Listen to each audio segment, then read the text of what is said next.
Hello and welcome to my podcast series, After Crowning Night The Life and Legacy of Pageant Contestants. I've created this series to highlight the beautiful and hardworking women who compete in pageantry. Many seem to believe that the only thing you stand to gain from a pageant is the crown, but this could not be further from the truth. If you compete in a pageant with tenacity, motivation, and grit, whether or not you win the crown, you will have gained valuable experiences unique to you and your journey. I believe that on crowning night, only one woman can walk away with the crown, but everyone gains experiences and lessons that they will carry with them for the rest of their lives. And without further ado, my very first guest, Pashla Louis-Jacques. All right, so how are you? I'm good. How are you?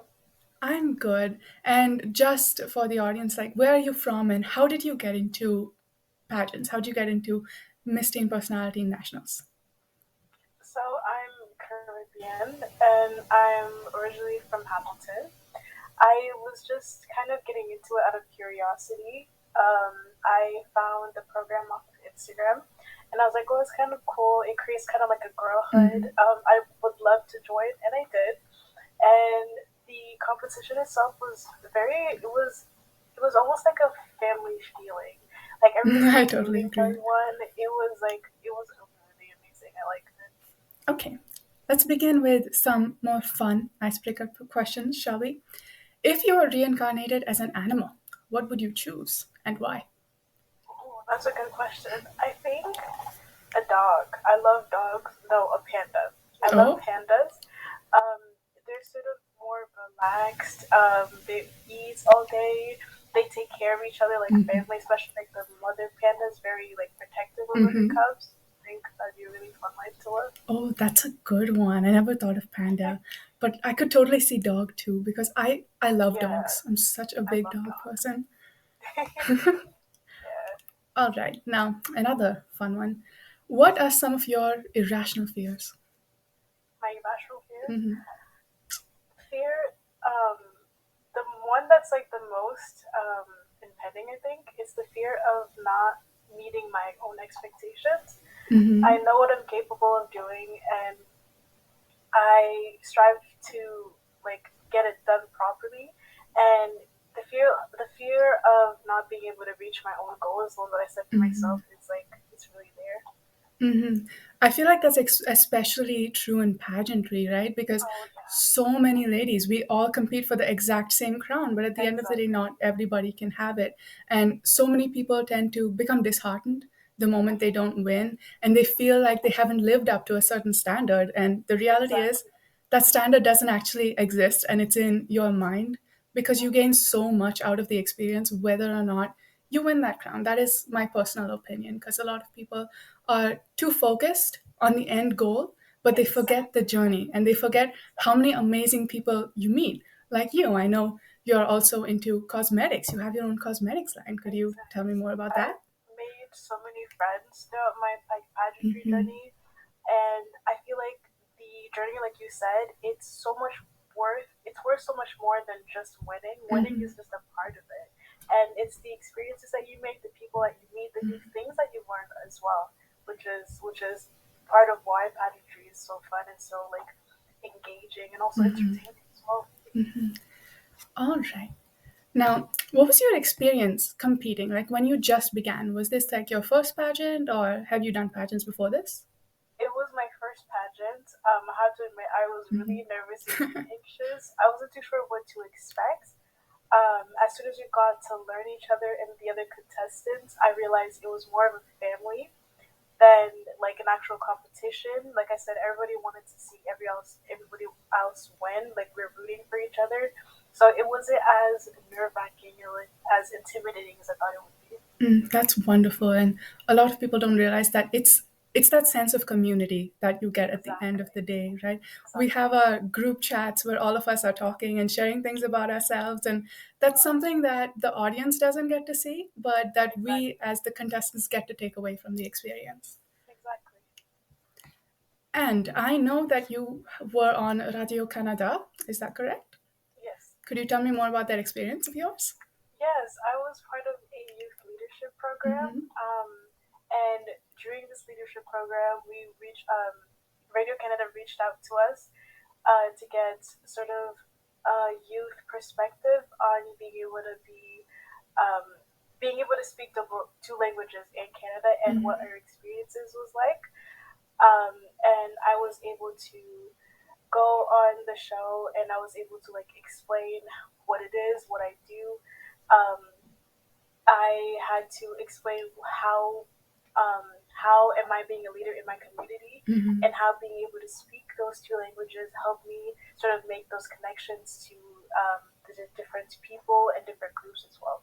And those two languages are English and French, correct? Correct. Well, I speak three languages, but those Oh, are the main three. Tell me languages. more. I'm Caribbean, so I'm from Haiti. Mm-hmm. So I speak Creole, French, and English, and I also understand Spanish as well, but I'm not as fluent. Oh, wow. What was the first one? Creole, it's Oh, a language spoken in Haiti in like the Caribbean. oh, that's wonderful. So is that something like you learned around your family growing up? It was my first language, actually. It Wow, was the very first language, yes. that's amazing. Thank And you. I can kind of speak a little bit of French, but that's only from high school, so I have no real world experience with it Yeah, really. I get it. If I went to like a French country or a French city, I would be lost. And I have so much respect for people who can fluently speak two languages, which is Oh, yeah. absolutely amazing. I can speak a Okay. bit of Hindi growing up, but Oh, I'm that's not cool. very confident in. Yeah, I get it. I understand. It takes a lot of practice, and Hmm. sometimes your mind gets sort of stuck in between those two languages. Exactly. So there's days where I'll speak more English and French, and there's days where I'll speak more French than English, and sometimes it kind of mixes a little bit. And sometimes like you will forget the word in one language, but you know it in the other. So you're very confused as to Exactly. what exactly that one word is. I've been stuck for days trying to figure that out Exactly. sometimes. Yeah. No, Hmm. I get that. Hmm. All right. And I know you have a line called Pashie Cosmetics. Can you tell me more about that? Yeah, so I started a cosmetics line called Pageant Cosmetics, mostly because I was starting to get into makeup, and I found that it was very hard to afford. It Mm-hmm. was mostly during quarantine. I was working during quarantine. Thankfully, my job didn't get shut down, Mm-hmm. and the little amount of money that I was making was going towards paying for cosmetics and stuff like that. And I realized I can cut back the cost not only for myself but for other people as well, while encouraging them to practice and get into sort of their artistic side and express themselves through makeup. So I ended up trying to learn how to do makeup for every single day during quarantine. I Mm-hmm. would like do a different makeup look, and I also started doing my own lip glosses as well, which is what I started with. And I realized my products are good and they're helping my lips feel healthier and more hydrated. And I could do the exact same for other people as well. And I started reaching out towards to my friends and my family, and they loved it and they pushed me out to start my Mm-hmm. own line. And it's how I got here today. And for the audience, can you just tell us where we can buy your products for anyone who's interested? I have my website called PashieCosmetics.com. All of my products are available there. I sell eyelashes, eyeliners, lip glosses, and I have more products hopefully coming in soon.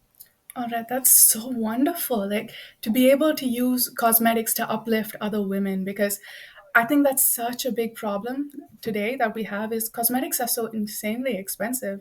And Oh yeah. yeah, especially when you're beginning your cosmetics collection, you don't know where to start and everything is just so expensive that you don't know what to look for and what you really need. And so many companies try to sell you these insane products saying you absolutely need this to have the most beautiful glowy skin, and at the end of the day you really don't need all that grandeur and that pomp in your cosmetics. You just need something Exactly. simple, something that works, and something that makes you feel good, because at the end of the day it's Exactly. about you, right? It's not about what other people think, it's about how you feel and how your makeup makes you feel. And I love how you're spreading that message on your platform. Yeah. I had a look at some of your posts and they were absolutely amazing. How you're sending that message of just self love and uplifting yourself and uplifting others through makeup. I think that's very unique. Thank you. I wanted to use makeup as a way to again express myself and embrace certain features that I have. For example, I have like different features, like ethnic features, like a big Mm-hmm. lips and stuff like that that I used to get bullied for. And instead of using makeup to sort of hide it or change it, I wanted to embrace those features. And I feel like if others were to do the same, you'd feel more comfortable in your own skin. And self love is so important because the first person that you wake up and see every single day is yourself, and you only have one body. You might as well embrace it and like enjoy it and surround yourself with love, basically. What I think is so wonderful is in the past few years, the cosmetics industry is getting more close to creating makeup for everybody's skin colors and everybody's looks. And it's not so much about trying to look this way, because I know in some countries, like there is this culture of trying to lighten your skin to look more beautiful. And I think that is so dangerous and sending this message that you're perfect just the way you are in your own skin. And it's just makeup is not meant to make you look any different. It's meant to bring out the beauty that's on the inside. And some Exactly. people fail to notice that. And you seem to be doing such a wonderful job with that. And I'm Thank you. so happy for you. Thank you. I appreciate it a lot. That means a lot. And I remember during the pageant, you had a really interesting quote in your bio about failure is not a word in your dictionary. Can you tell me more about the life experiences that led up to that conclusion in your mind? Yes, I've lived in a lot of different countries. I've lived in the U.S., in Canada, and in Haiti, and I realized that part of your journey is making mistakes. However, failure does not exist. You make mistakes in order to learn a lesson, so you're not really failing anything, you're not really losing anything. You're gaining knowledge. Therefore, if you say, okay, this is just a mistake, I can always move forward. That's the type of mindset that I would like to have. Just like I wasn't able to win the pageant, however, I made so many different new friends, and I learned so much about different cultures. So I wasn't losing anything. I was gaining in another sense, which is why I like to say failure is not a word in my dictionary. That's such a beautiful thought, and that's actually so amazing because I don't think people understand the value of failure, because when you fail to do something, when you fail to achieve your own goals or meet a certain expectation, it's not so much that you failed, it's that that's a place where you can improve. That's a place where you can grow and you can take steps in the future to keep going. And the fact that you failed shows that there's just so much more that you'll be able to do one day. Exactly. Right? All right.